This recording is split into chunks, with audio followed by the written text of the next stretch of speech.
একজন রোগী স্ট্রেচারে শুয়ে আছে, তাকে ঘিরে আছে তিনজন।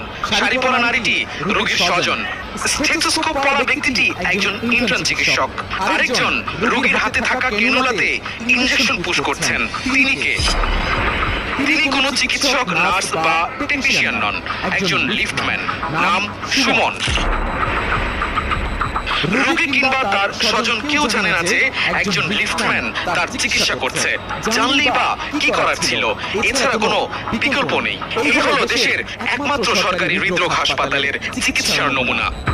বাস্তব চিত্র তুলে আনতে পরিচয় প্রকাশ না করে কাজ শুরু করে ৭১ অনুসন্ধান।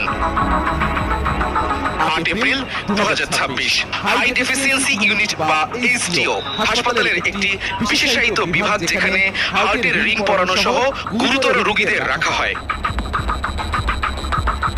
এখানে হার্টের রিং পরানো রোগীদের শরীরে প্রবেশ করানো বিশেষ